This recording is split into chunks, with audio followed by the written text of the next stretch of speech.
함께 사도신경으로 신앙 고백하겠습니다. 전능하사 천지를 만드신 하나님 아버지를 내가 믿사오며 그 외아들 우리 주 예수 그리스도를 믿사오니 이는 성령으로 잉태하사 동정녀 마리아에게 나시고 본디오 빌라도에게 고난을 받으사 십자가에 못 박혀 죽으시고 장사한 지 사흘 만에 죽은 자 가운데서 다시 살아나시며 하늘에 오르사 전능하신 하나님 우편에 앉아 계시다가 저리로서 산 자와 죽은 자를 심판하러 오시리라. 성령을 믿사오며 거룩한 공회와 성도가 서로 교통하는 것과 죄를 사하여 주시는 것과 몸이 다시 사는 것과 영원히 사는 것을 믿사옵나이다. 아멘. 찬송가 342장 함께 찬양하겠습니다. 너 시험을 당해 너 시험을 당해 죄 짓지 말고 너 용기를 다해 곧 물리치라. 너 시험을 이겨 새 힘을 얻고 주 예수를 믿어 늘 승리하라. 우리 구주의 힘과 그의 위로를 빌라.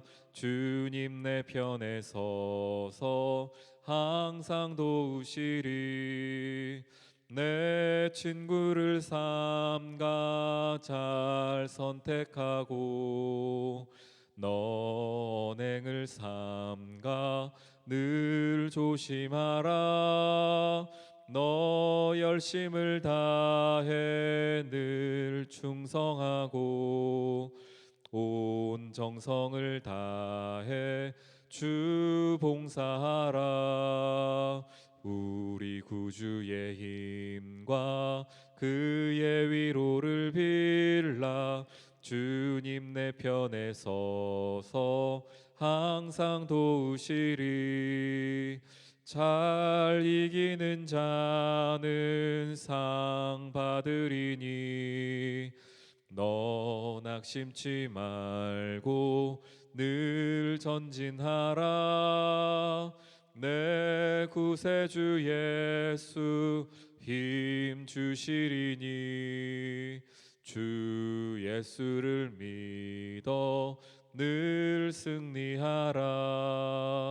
우리 구주의 힘과 그의 위로를 빌라. 주님 내 편에 서서 항상 도우시리. 아멘. 에스더 4장 말씀입니다. 우리 1절부터 17절까지의 말씀 읽겠습니다. 모르드게가 이 모든 일을 알고 자기의 옷을 찢고 굵은 베옷을 입고 재를 뒤집어 쓰고 성중에 나가서 대성통곡하며 대궐문 앞까지 이르렀으니 굵은 베옷을 입은 자는 대궐문에 들어가지 못함이라. 왕의 명령과 조서가 각 지방에 이르매 유다인이 크게 애통하여 금식하여 울며 부르짖고 굵은 베옷을 입고 재에 누운 자가 무수하더라. 에스더의 시녀와 내시가 나와 전하니 왕후가 매우 근심하여 입을 의복을 모르드게에 보내어 그 굵은 베옷을 벗기고자 하나 모르드게가 받지 아니하는지라.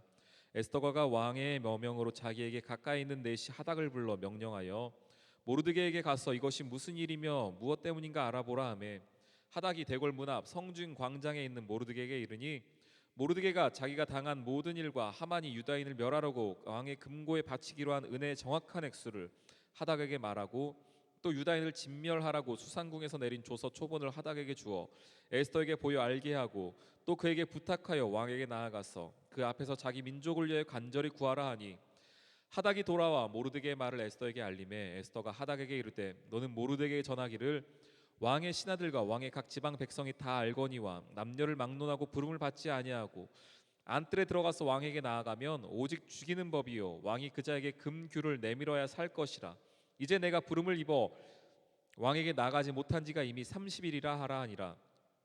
그가 에스더의 말을 모르드게에게 전하매 모르드게가 그를 시켜 에스더에게 회답하되 너는 왕궁에 있으니 모든 유다인 중에 홀로 목숨을 건지리라 생각하지 말라. 이때에 네가 만일 잠잠하여 말이 없으면 유다인은 다른 데로 말미암아 노임과 구원을 얻으려니와 너와 내 아버지 집은 멸망하리라.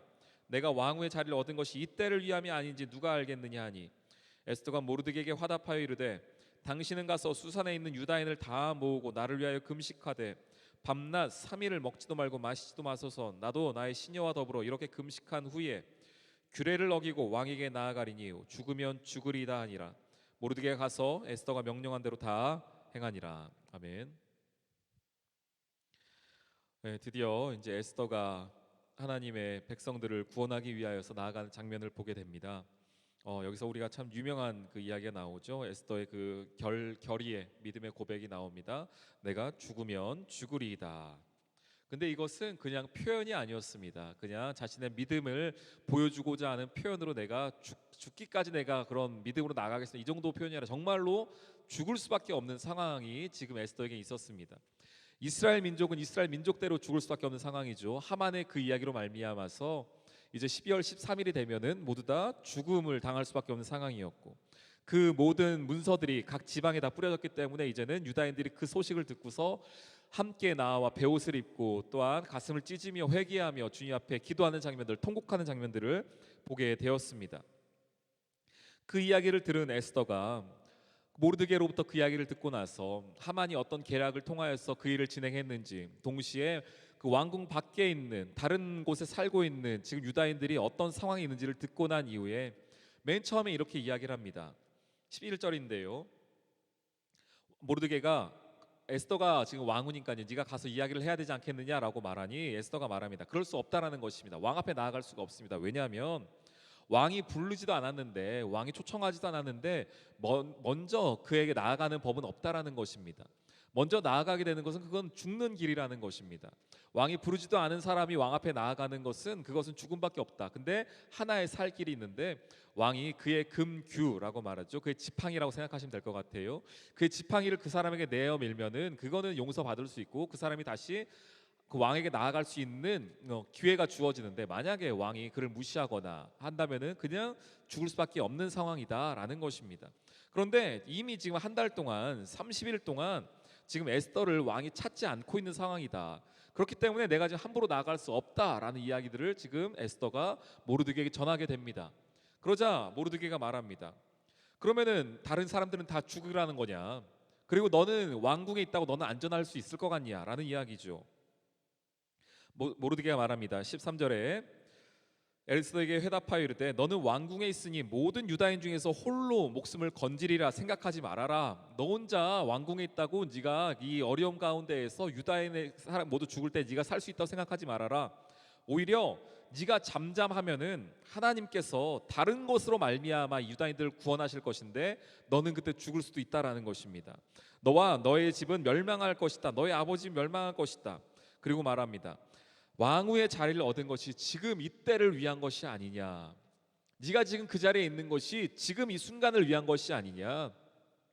너의 개인적인 영달, 너의 성공, 또한 너의 부와 명예를 위한 것이 아니라 지금 네가 그 자리에 있는 것은 바로 지금 이 유다 민족을 위해서 네가 그 자리에 있는 것이 아니냐라고 이야기를 하게 됩니다.